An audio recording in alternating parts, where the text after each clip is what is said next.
बेरी जल्दी से उग जाई,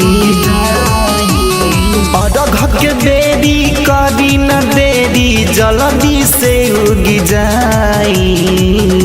ए छठी मैया हो, ए आदित्य गोसैया हो, जल्दी से दे दह तनी देखाई।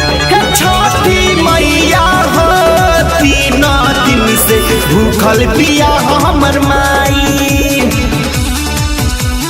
भूखल पिया हमर माई, भूखल पिया हमर माई। नेहा रिकॉर्डिंग स्टूडियो चकिया।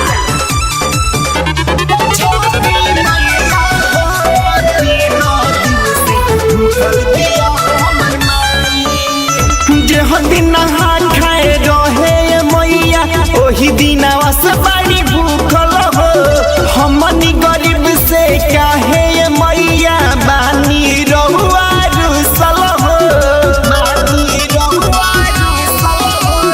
जे दिन नहा खाए रहे मैया ओही दिनवा से बड़ी भूखल हो, हमनी गरीब से काहे मैया बानी रहुआ रुसल हो। माही के दुखावा देखल न जाता, जल्दी दी देखाई। ए छठी मैया हो, ए आदित्य गोसैया हो, जल्दी से दे दह तनी देखाई। छठी मैया हो, तीन दिन से भूखल पिया हमर माई,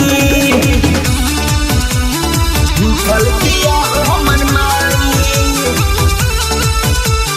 भूखल पिया हमर माई। बोली बोली छठी मैया की। छठी मैया हो, तीन दिन से भूखल पिया हमर माई। अभिनव पुजारी माही के दुखवा रहुआ से सुनावता, दीपू राठौर सिंह नरकटिया के घाटे पे मैया बोलावता, घाटे पे मैया बोलावता। अभिनव पुजारी माही के दुखवा रहुआ से सुनावता, दीपू राठौर सिंह नरकटिया के घाटे पे मैया बोलावता। दीदी देखाई ये छठी माई, माई के घर लेके जाई। ए छठी मैया हो, ए आदित्य गोसैया हो, जल्दी से दे दह तनी देखाई। छठी मैया हो, तीन दिन से भूखल पिया हमर माई। मिक्स बाई नेहा फिल्म्स चकिया।